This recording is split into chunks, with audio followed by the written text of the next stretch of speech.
Welcome to Robust News में आपका स्वागत है। नाबालिग का हाथ पकड़ना, पैंट की जीप यानी कि चेन खोलना पॉक्सो के तहत यौन हमला नहीं। ये है बॉम्बे हाई कोर्ट।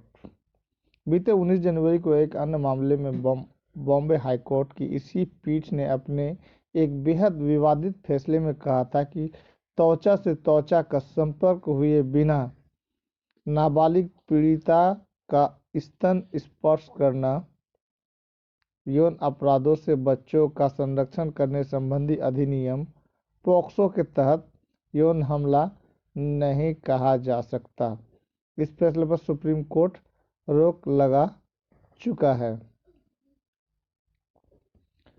नागपुर बॉम्बे उच्च न्यायालय की नागपुर पीठ ने अपने एक फैसले में कहा है कि किसी नाबालिग लड़की का हाथ पकड़ना और पैंट की जीप खोलना यानी उसकी चेन खोलना पैंट का बाल यौन अपराध संरक्षण पॉक्सो अधिनियम के तहत यौन हमला अथवा गंभीर यौन हमले के दायरे में नहीं आता।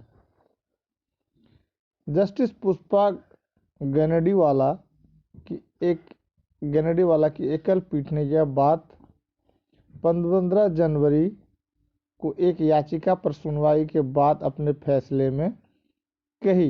यह याचिका 50 वर्षीय एक व्यक्ति ने दाखिल की थी और 5 साल की एक बच्ची के यौन शोषण करने के दोषी ठहराए जाने संबंधी सत्र अदालत के फैसले को चुनौती दी थी।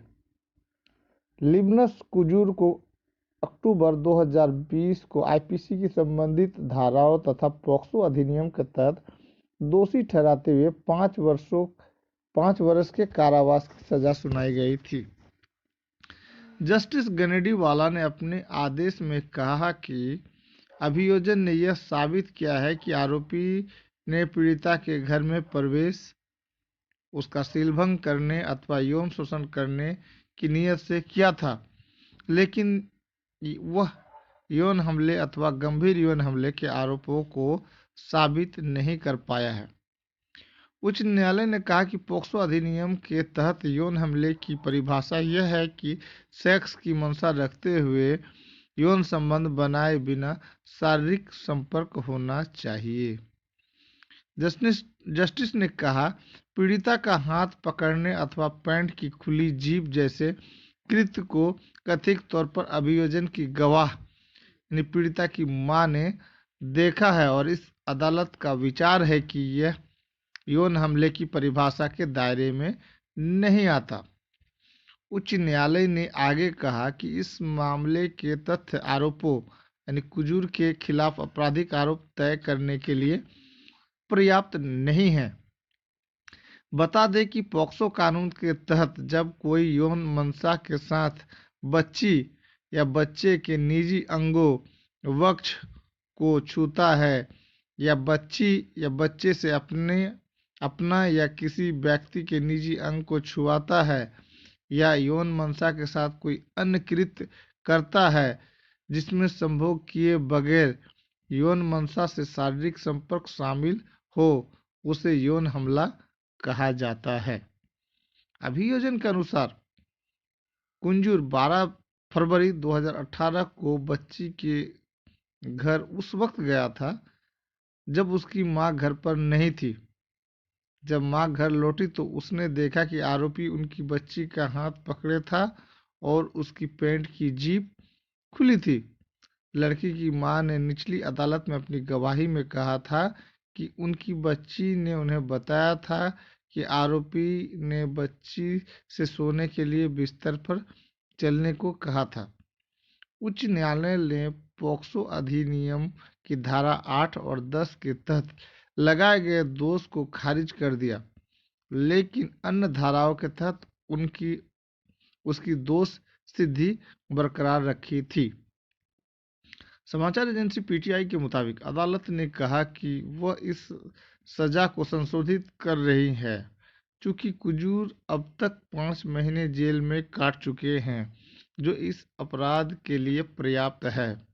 अदालत ने कहा, अधिनियम की प्रकृति को ध्यान में रखते हुए जिसे अभियोजन पक्ष द्वारा कायम रखा जा सकता है और उपरोक्त अपराधों के लिए प्रदान की गई सजा पर विचार करते हुए इस कारावास की सजा को कम किया जाएगा।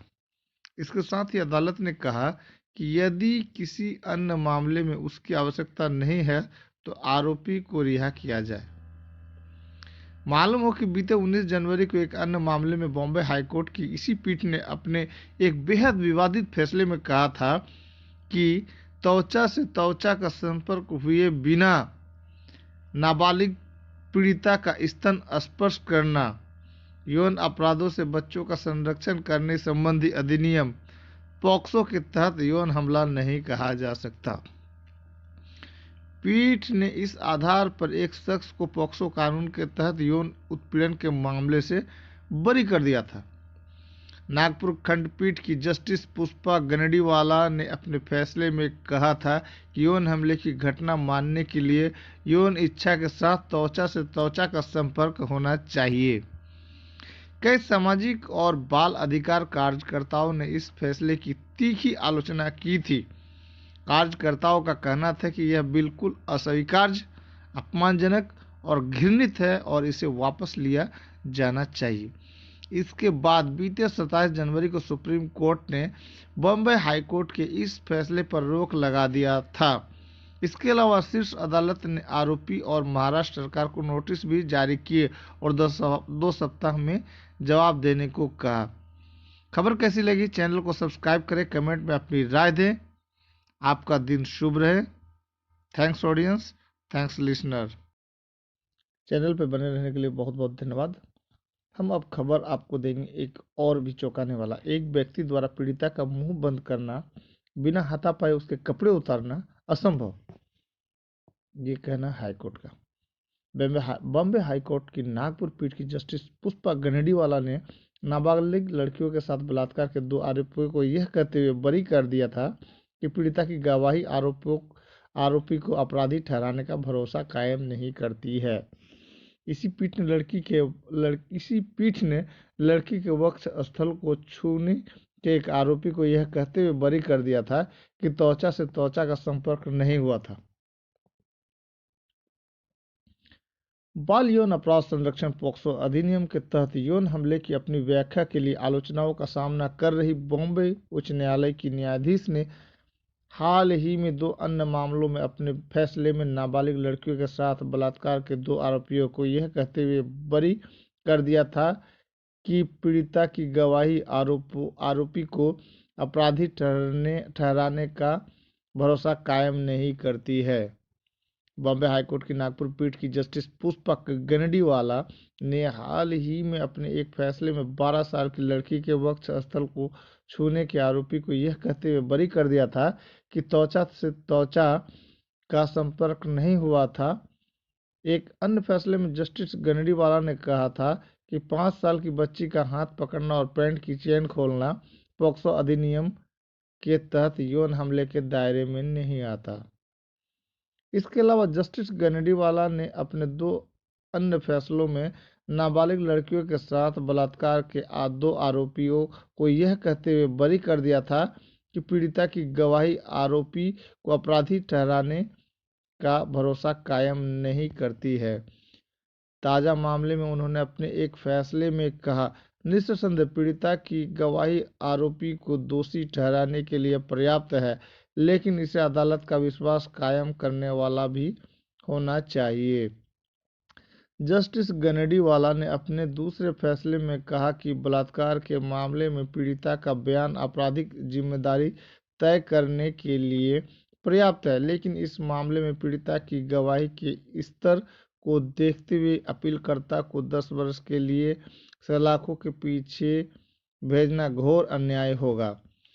जनवरी 14 और 15 को सुनाए गए अपने फैसले में उन्होंने प्रश्न किया कि कैसे एक अकेला व्यक्ति पीड़िता को चुप करा सकता है, दोनों को निर्वस्त्र कर सकता है और बिना किसी प्रतिकार के बलात्कार कर सकता है। गनडीवाला ने कहा, किसी एक व्यक्ति के लिए पीड़िता का मुंह बंद करके उसके और अपने कपड़े उतारना और बिना किसी हाथापाई के बलात्कार करना बेहद असंभव लगता है। चिकित्सा साक्ष्य भी अभियोजन पक्ष की बात का समर्थन नहीं करते हैं। साथ ही उन्होंने आश्चर्य जताया कि कैसे एक अविवाहित लड़के और लड़की को घर वालों ने घर में रहने की अनुमति दी और उन्हें पूरी निजता मिली। जस्टिस ने 15 जनवरी को यवतमाल के रहने वाले 26 वर्षीय सूरज कासरकार की ओर से दायर याचिका पर फैसला सुनाया, जिसमें उसने 15 वर्ष की एक लड़की के साथ बलात्कार मामले में दोषी ठहराए जाने को चुनौती दी थी। उसे 10 वर्ष की कैद की सजा सुनाई गई थी। 26 मार्च 2013 को पीड़िता की मां ने पड़ोसी सूरज के खिलाफ बलात्कार का मामला दर्ज कराया था। उसका दावा है कि जब उसकी बेटी के साथ बलात्कार हुआ तब वह 15 साल की थी। कासरकार पर आरोप था कि उसने लड़की के घर में घुसकर उससे बलात्कार किया था। आरोपी ने अपनी याचिका में कहा था कि उसके और लड़की के बीच सहमति से संबंध थे और जब लड़की की मां उनके संबंध के बारे में पता चला तो उन्होंने उसके खिलाफ शिकायत दर्ज कराई। इंडिया टुडे के मुताबिक सुनवाई के दौरान अदालत ने पाया कि अभियोजन पक्ष बलात्कार और बिना अनुमति के किसी के घर में घुसने के आरोप तो साबित कर सकता है, लेकिन वह यह साबित नहीं कर सका कि घटना के समय पीड़िता की उम्र 18 वर्ष से कम थी। आरोपी के वकील ने अदालत को बताया कि घटना के समय पीड़िता 18 साल के ऊपर थी और दोनों के बीच आपसी सहमति से संबंध बने थे।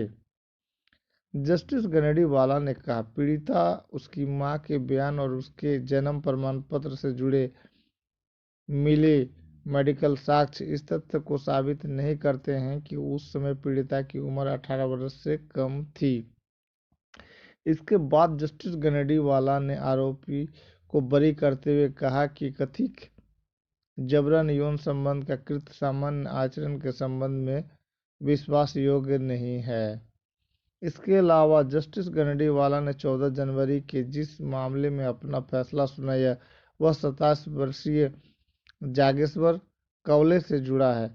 कवले को 17 साल की एक लड़की से बलात्कार के मामले में पॉक्सो तथा भारतीय दंड संहिता की अन्य धाराओं के तहत दोषी ठहराया गया था और 10 वर्ष की कैद की सजा भी सुनाई गई थी।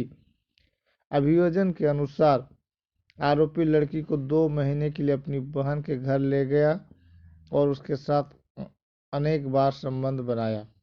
अदालत ने अपने आदेश में कहा कि पीड़िता के बयान की आरोपी ने उसके साथ संबंध बनाया। इसके अलावा ऐसा कुछ भी नहीं है जो बलात्कार की ओर इशारा करता हो। खबर कैसी लगी?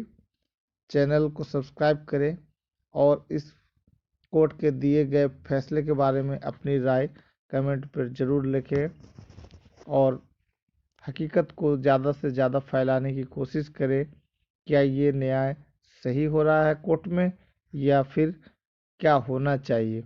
आपका दिन शुभ रहे। Thanks audience, thanks listener.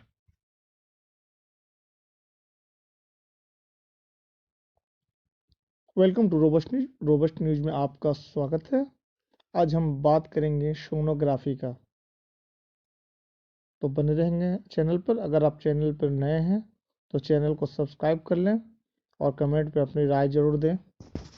तो हम बात करेंगे सोनोग्राफी या अल्ट्रासोनोग्राफी चिकित्सीय निदान।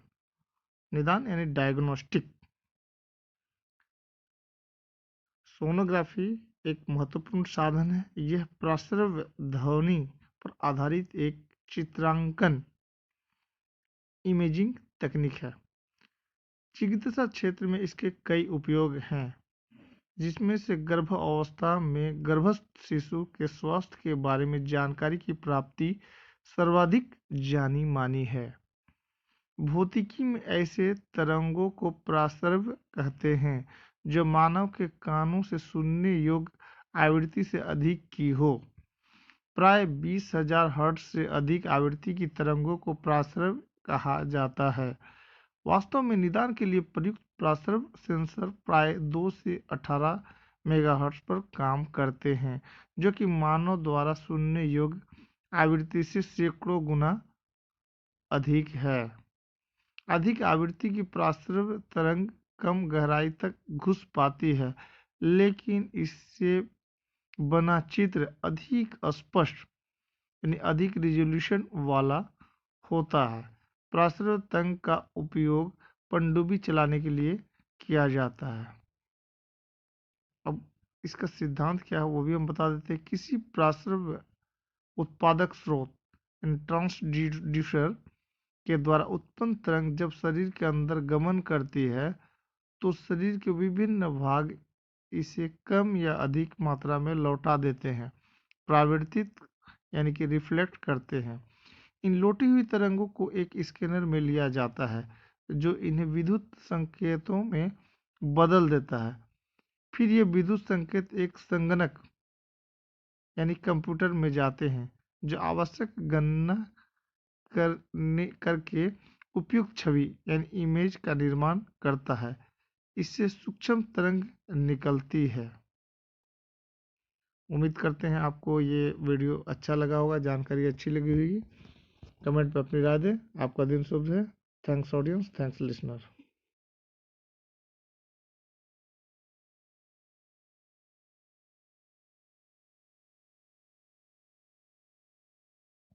Welcome to Robust News. Robust News में आपका स्वागत है। आज हम बात करेंगे ऑपरेशन थिएटर टेक्नीशियन।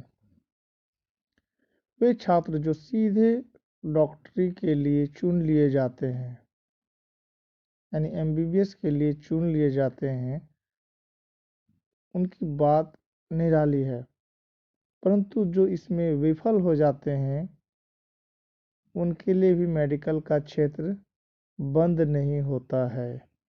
यानी कि वो बच्चे जो एमबीबीएस के लिए नहीं चुने गए हैं या वो उसमें असफल हो गए हैं, उनके लिए मेडिकल का क्षेत्र बंद नहीं होता है। या वे बच्चे जो गरीब परिवार से हैं और लंबी पढ़ाई नहीं कर सकते हैं लेकिन एक मोटा आमदनी करना चाहते हैं या मोटी इनकम करना चाहते हैं या मेडिकल लाइन में अपनी सेवा देना चाहते हैं। वर्तमान समय में छोटी छोटी बीमारियों को लेकर भी लोग इतने जागरूक हो गए हैं कि सीधे हॉस्पिटल की ओर दौड़ लगाते हैं। छोटे से लेकर बड़े रोगों के प्रति लोगों में सजगता बहुत बढ़ गई है। इसी के कारण विद्यार्थियों का करियर संबंधी रुझान मेडिकल साइंस की तरफ बढ़ रहा है और इसमें नए करियर विकल्प भी उभर कर सामने आ रहे हैं। मेडिकल के क्षेत्र में ऑपरेशन थिएटर टेक्नीशियन के रूप में उज्जवल करियर बनाया जा सकता है। ऑपरेशन थिएटर टेक्नीशियन का काम कम महत्वपूर्ण नहीं है। इसमें ऑपरेशन टूल्स से लेकर ऑपरेशन थिएटर की हाइजीनिक सफाई तक का विशेष ध्यान रखना शामिल है। ऑपरेशन थिएटर टेक्नीशियन धैर्यपूर्वक डॉक्टरों की मदद करता है। वह इस बात का पूरा ध्यान रखता है कि ऑपरेशन थिएटर पूर्ण रूप से बैक्टीरिया तथा वायरस से मुक्त हो। ऑपरेशन थिएटर की समय समय पर तकनीकी रूप से सफाई करवाने का जिम्मा भी ऑपरेशन थिएटर टेक्नीशियन का ही होता है। वो ऑपरेशन थिएटर तैयार करने से लेकर section machine, oxygen cylinder, nitrate cylinder आदि भी चेक करता है।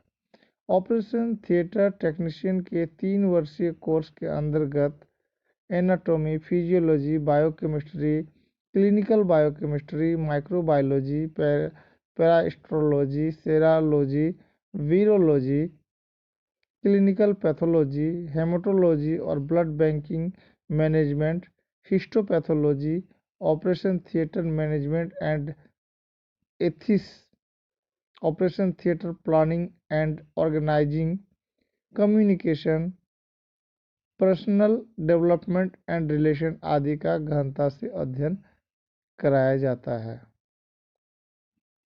कुछ अस्पतालों में चयन के बाद प्रशिक्षण के दौरान ही छात्रों को संस्थाओं की ओर से ही कुछ धनराशि प्रदान की जाने लगती है। सरकारी व देश में तेजी से बढ़ते निजी अस्पतालों में ऑपरेशन थिएटर टेक्नीशियन के लिए रोजगार के बहुत उज्जवल अवसर हैं। खबर कैसी लगी, जानकारी कैसी लगी? चैनल में अगर आप नए हैं तो चैनल को सब्सक्राइब करें, कमेंट में अपनी राय दें।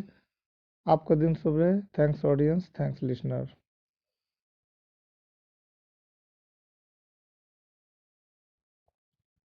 Welcome to Robust News. Robust News में आपका स्वागत है। आज हम बात करेंगे सोनोग्राफी का, तो बने रहेंगे चैनल पर। अगर आप चैनल पर नए हैं तो चैनल को सब्सक्राइब कर लें और कमेंट पे अपनी राय जरूर दें। तो हम बात करेंगे सोनोग्राफी या अल्ट्रासोनोग्राफी चिकित्सीय निदान। निदान यानी डायग्नोस्टिक। सोनोग्राफी एक महत्वपूर्ण साधन है। यह प्रस्रव ध्वनि पर आधारित एक चित्रांकन इमेजिंग तकनीक है। चिकित्सा क्षेत्र में इसके कई उपयोग हैं, जिसमें से गर्भ अवस्था में गर्भस्थ शिशु के स्वास्थ्य के बारे में जानकारी की प्राप्ति सर्वाधिक जानी मानी है। भौतिकी में ऐसे तरंगों को प्रस्रव कहते हैं जो मानव के कानों से सुनने योग्य आवृत्ति से अधिक की हो। प्राय 20,000 हर्ट्ज से अधिक आवृत्ति की तरंगों को प्रस्रव कहा जाता है। वास्तव में निदान के लिए प्रयुक्त प्रस्रव सेंसर प्राय 2 से 18 मेगाहर्ट्ज पर काम करते हैं, जो कि मानव द्वारा सुनने योग्य आवृत्ति से सैकड़ों गुना अधिक है। अधिक आवृत्ति की प्रस्रव तरंग कम गहराई तक घुस पाती है, लेकिन इससे बना चित्र अधिक स्पष्ट यानी अधिक रिजोल्यूशन वाला होता है।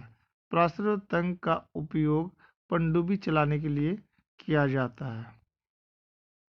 अब इसका सिद्धांत क्या है वो भी हम बता देते हैं। किसी प्रस्रव उत्पादक स्रोत ट्रांसड्यूसर के द्वारा उत्पन्न तरंग जब शरीर के अंदर गमन करती है तो शरीर के विभिन्न भाग इसे कम या अधिक मात्रा में लौटा देते हैं, परावर्तित यानी कि रिफ्लेक्ट करते हैं। इन लौटी हुई तरंगों को एक स्कैनर में लिया जाता है, जो इन्हें विद्युत संकेतों में बदल देता है। फिर ये विद्युत संकेत एक संगणक यानी कंप्यूटर में जाते हैं, जो आवश्यक गणना करके उपयुक्त छवि यानी इमेज का निर्माण करता है। इससे सूक्ष्म तरंग निकलती है। उम्मीद करते हैं आपको ये वीडियो अच्छा लगा होगा, जानकारी अच्छी लगी होगी। कमेंट पर अपनी राय दें। आपका दिन शुभ है। Thanks audience, thanks listener.